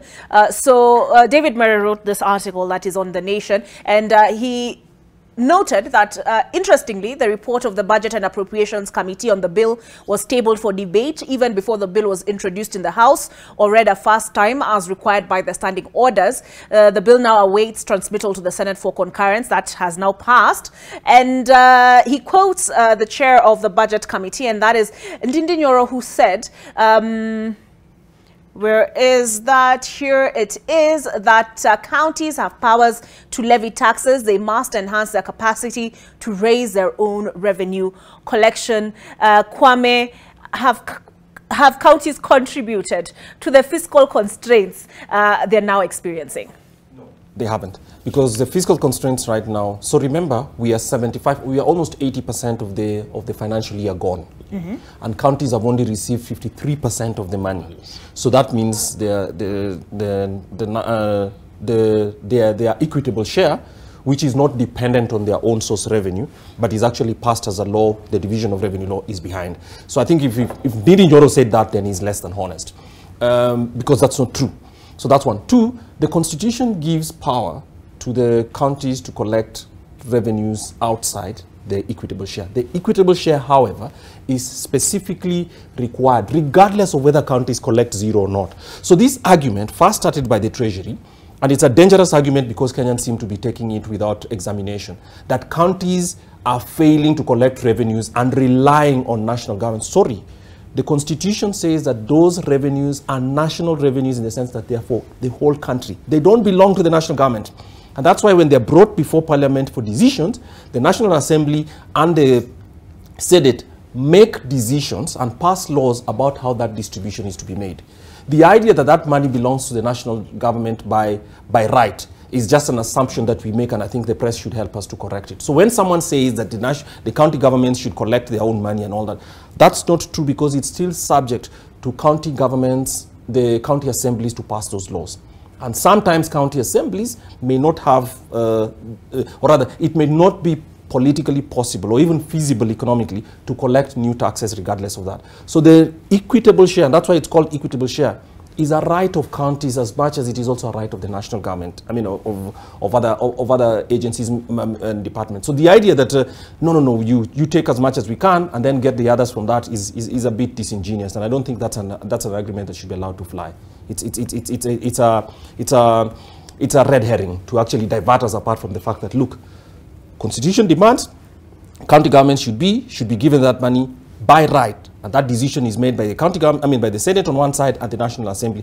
Once that is done, we cannot make that disbursement conditional on whether Nairobi County collects other money from us on land rates or on parking fees. That's a decision made at the county government level.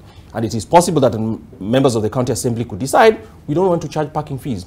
But that doesn't mean that somebody should then tell them that you are not entitled to the equitable share because you're not charging parking fees. Those are two completely separate things, and we shouldn't be mixing them. So how much do these land rates, parking fees, like I was about to ask you, have any of you parked outside Nation Center so I can remit what is due to Caesar? But how much does it contribute? For example, let's take a look at a county like Nairobi. Yes. Well, okay, so again, because the rights of county governments to levy taxes and levies are actually determined by Schedule 4 of the Constitution. So it's like parking fees, water, and those rates, casinos and stuff like that. Entertainment taxes, right? some counties like Nairobi, where there's a lot of economic activity and a lot of people, have more scope for that than, say, another county. So I'm not too sure that you should be asking the county government, say, by example, Turkana or, say, Siaya, to expect to collect as much money of parking fees as you would collect from here, from Nairobi. That's one. Second, it is still determined by local politics, with whether the members of the county assembly are prepared to accept that tax for which they will receive public participation about whether to collect it or not. Yeah. So the idea that they must collect it because somebody in the treasury, for instance, or a certain member of parliament or the National Assembly thinks that they are not collecting it, I think is a red herring. The question of equitable share, responsibilities are given to national government and county governments.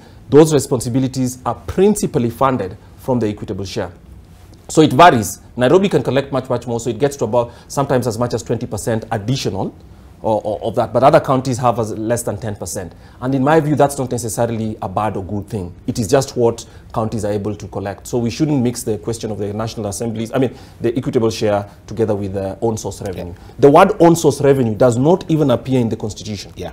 Because it was contemplated that counties would be principally funded by their equitable share.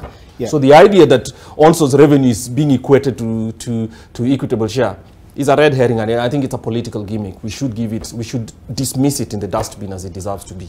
All right, I'm looking at the fourth schedule, yes. And as I do so, Senator Okech, you have something to add to that? Yes, I think Kwame has done an excellent job in terms of debunking this notion, and it should be debunked so, because, you know, in a simple a layman's language, why is the national treasury giving money to counties? It is giving money to counties because under Article 6 of our Constitution, we have got devolved system expressed in what Kwame has also talked about, which is Schedule 4, in terms of functions. There are functions that used to be national government, and those functions have been devolved to counties. Because they have been devolved to counties, there will be people and other resources needed to be able to execute those functions. Therefore, there has to be resources that are following those functions. There is the very essence of Article 202 that says that there will be equitable share of national revenue to follow these functions. On source revenue can therefore not be a function or even a conditionality to be able to force counties that if you don't achieve this, then we will not give you that. Why is this important? It is important for two reasons that I wanted to just emphasize on in the same line of thoughts that Kwame has been able to explore. Number one, there is something called on-source revenue potential.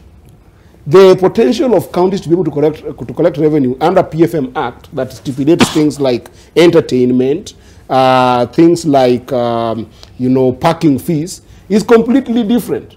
Today, there is more money levied on parking fees in Nairobi just because of the way Nairobi is organized. It's a more vibrant economy. It's the capital of the nation than, for instance, it is in Nakuru. If you go to Nakuru today, you want to charge parking, you can't say that Nakuru should be able to collect parking fees in the same potential as Nairobi. Nairobi's parking potential today is about 19 billion. The potential revenue for collecting parking fees in Kisumu, which is the third city in Kenya, is about 4 billion. So therefore, the basis for assessing on-source revenue has to be the varied potential of those counties. And therefore, you can't gag counties, therefore, based on a potential that is completely different. You cannot even talk about something like entertainment in somewhere like Turkana, or somewhere like the 14 counties that were marginalized for the last 60 years, and then put that condition as the only condition that can be able to make them get money nationally. And then number two is that those three areas where the county government can be able to raise their own source revenue have got also a clash in terms of staffing and other resources needed with national government. A good example is casinos that, let's take a country, for instance, Mombasa. Mombasa has got about 6 casinos only. Those 6 casinos have got substantive employees of about 25 employees that are working in these casinos. The casinos are giving about 100 million every single month. Now, those 100 million, because the staffers in those places are also controlled by the national government, the casinos only end up remitting about 4 million to the county, but about the remaining amount of 100 million, that's about 96 million, goes to national because it is not a fully devolved function. And then you find that for you to be able to maintain the casinos and to be able to pay for the staff, Mombasa want to spend over about 18 million. So if it wasn't a devolved function, it is a potential revenue generator for that county, but because it's not under Schedule 4, the management of it is still with the national government. How then do people in that area make money from it? So there's just a problem there. Look at the healthcare, for instance. You know that the Port of Mombasa has got health inspection officers who are basically national leaders, and a number of health officials who actually use a number of facilities in Mombasa that aren't national facilities. Even Nairobi today, we have got only 5 hospitals that are purely national. The remaining 164 hospitals are actually Nairobi run. But if you look at the staffers in some of these hospitals, they are still national. So that even if the parking fees in those hospitals were supposed to come to Nairobi Nairobi government, the potential is lost in the sense that the real economic value of people who are using these facilities and putting a lot of pressure on these facilities are national government people. So on-source revenue should not come into the conversation around a right for counties to get money from national government, the equitable share that they have. That's a separate conversation. Yes, we need to promote counties to start making their own revenue and increase the cake. That is fine. But that conversation is separate from the right to be able to get money from the national treasury. Okay. In a situation where, Kwame, the government has been very clear, both the Deputy President and the President have stated that they will not borrow to pay salaries. We saw the word retrenchment used by the Chief Economic Advisor to the President where civil servants are concerned. And speaking of, because you called it a cliche, bloated workforces. Yeah. It's a problem that not only applies to the national government, it's a problem even those who took over the county governments have complained about, ghost workers and all of that. Would it ease the situation if a rationalization of workers in the counties, the county government workers, was carried out? Well, sorry, the rationalization of public staffing is necessary at both national government and county government level. Anytime you see a dysfunction at county government levels, and I mean, I was just looking at reports, CI, all these other places have a lot of ghost workers, of people who don't work at all. You know that it's several multitudes greater at the national government level because these inefficiencies tend to be reproduced from national government to county governments. So that's the first thing. So that rationalization is necessary. I think we shouldn't use retrenchment and nationalization as a scare tactic. Because what it is this. If workers have worked for 2 months and they have not been paid, and government is saying this is what we are not paying workers because we are not going to default, that's already default. If you're not paying your suppliers on time because the law requires you to pay, if you're not paying workers, who, remember, workers work in arrears. You work for your 30 days or 25 days before you have to pay. So if you have not been paid for your 50 days of work, that's technically a default. So I think the rationalization is essential and it's necessary. And one of the things that happens is, yes, when people are making merry, when money was being borrowed to construct, whether it's SGR, the last mile and the highways that Kenyans have seen, which were supposed to generate revenues but have not, it's very difficult usually to reform a government when things are okay or when the symptoms are not evident. So I think, yes, a rationalization is going to come. I think it is essential. It should be done. This is also an opportunity for us to correct, for the government to correct questions of wastage, which have also been admitted to. But I think one misstep that was made is when we had a new administration come in September of last year, and then I think in September, late in September, there was early October, the president made a State of the Nation address to Parliament, in which he said that he's going to cut budgets by 300 billion, which would have been impressive, tough and impressive, but they didn't. Instead, the supplementary budget showed that they brought in an additional 80 billion worth of expenditure. So this is a problem that has straddled two administrations that are not prepared to take the difficult things that they are. And the unfortunate thing is that they're not taking the difficult choices that they are, but passing on that pain to county governments, because county governments have actually borne the sharpest delays in how they can make their services. But you're right. I think some rationalization is necessary, starting with actually weeding out ghost workers, and I think it's something that needs to be done. When we had the last president, he looked at the police and found out quite a good number, thousands of people who were on the payroll but were not there. So basically this verification of workers, making sure that there's some form of ensuring that people, matching identities to people to ensure that that's basic public service reforms, which is one of the things that needs to be done. Government could save quite a lot of money right now because it's clear that a lot of it is being is leaking out. So yes, a rationalization of the public service, both at national government and county government levels, should be commenced. Okay, but there's something else David D said on the subject, and he said, speaking on government wastage, yes. and he talked about how Kibaki had talked about 30% yes. is wasted. Yes. And so he said that the 2 billion lost daily figure yes. given by former President Uhuru Kenyatta was actually conservative. Yeah. But he said it's not something that the government is at this point really going to dig into, because he said you cannot stabilize government when there's already some political stability. So he said low-hanging fruits. We are looking at capital neutral, affordable housing, because we expect the private sector to fund that. He talked about the famous Hustler Fund, or in famous maybe to Senator Okech, and also what else did he talk about? Subsidies, fertilizer subsidies and such, to grow, to spur agriculture. But can we, in your view, would you advise this administration to put it aside and say, we'll deal with this later, this is our priority now? Well, every administration must decide its priorities, certainly.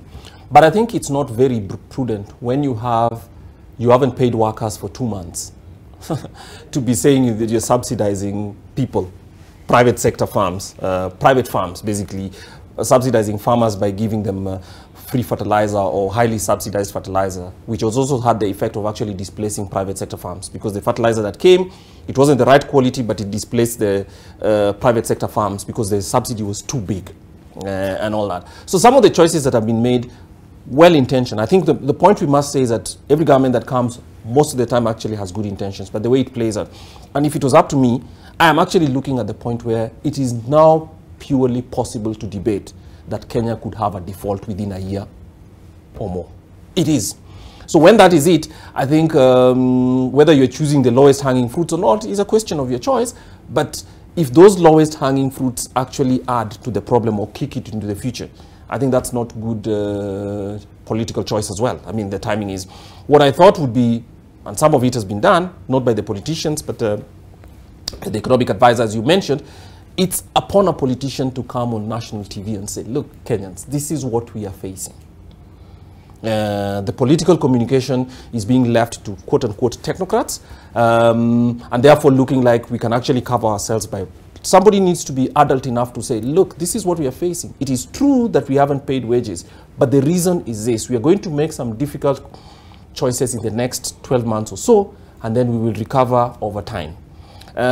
Somebody with the credibility, perhaps of millions of votes, or somebody with the credibility to say, I'll be here on the... But right now it seems that that communication has been outsourced to advisors who are okay, but basically they don't have the political responsibility to make sure that actually Kenyans understand it, including politicians. I mean, if members of parliament said that last month they did not receive their salaries. So let me tell one more thing. I think we're closing.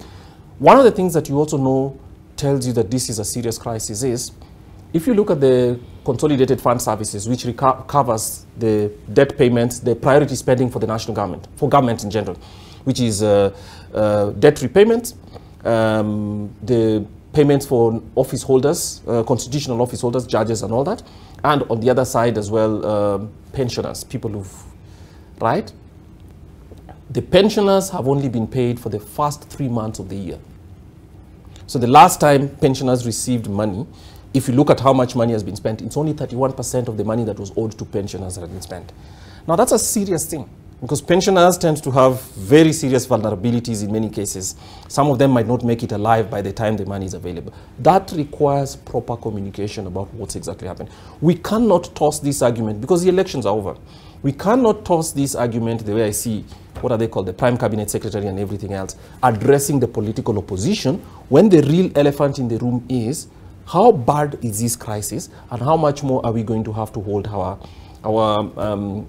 tighten our belts or hold fast as we go through this roller coaster. I don't think that is being done very well enough. So, in my view, Kenya is at a place where a default might happen. A default might happen. And the unfortunate thing is, when Ghana was at the same place where we are, the same rhetoric was out there. We know what we are doing, we will handle it, and the opposition and people who are not Kenyans should not be telling us what to do.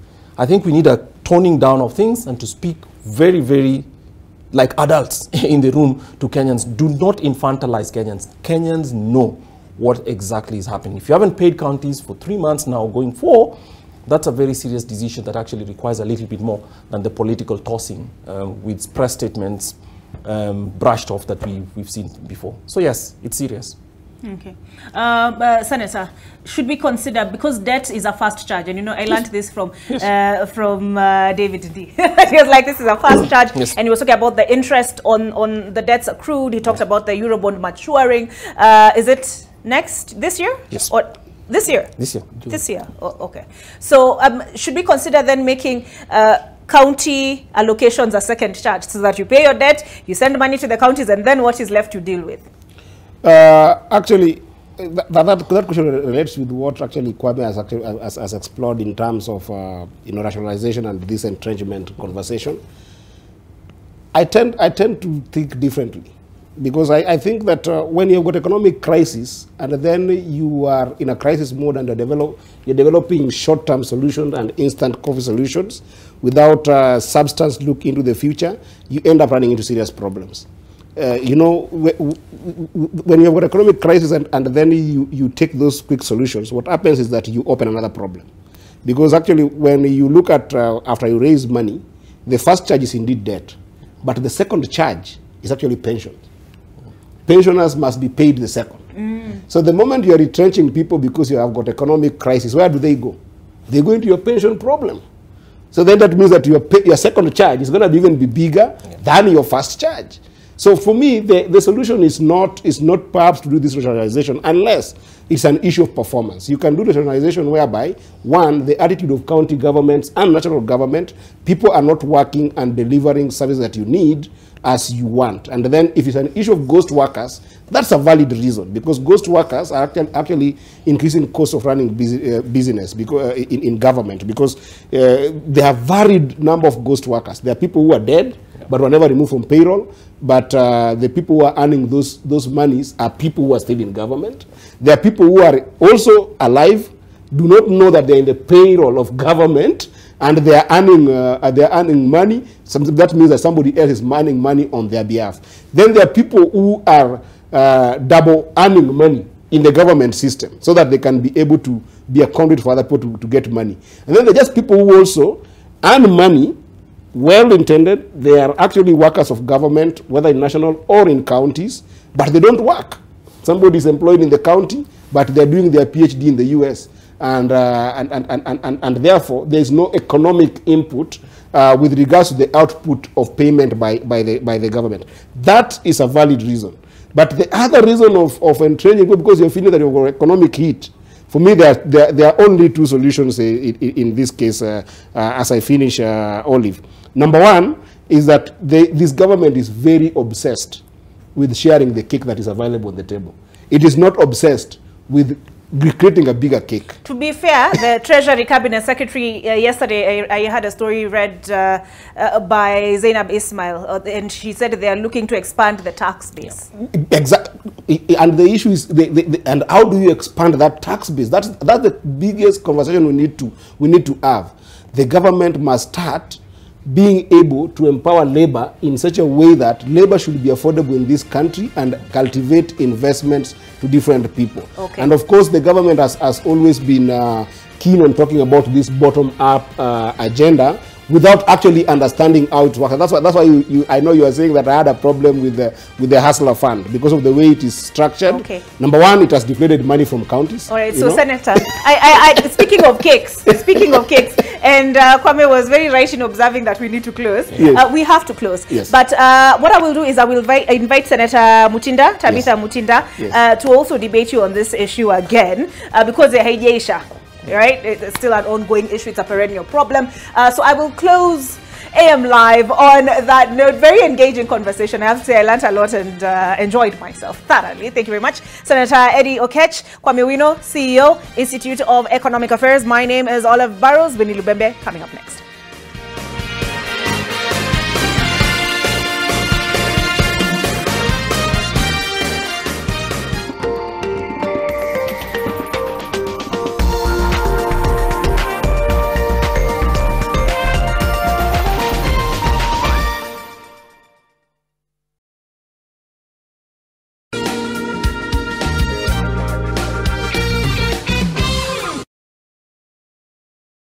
Jake cleans and kills.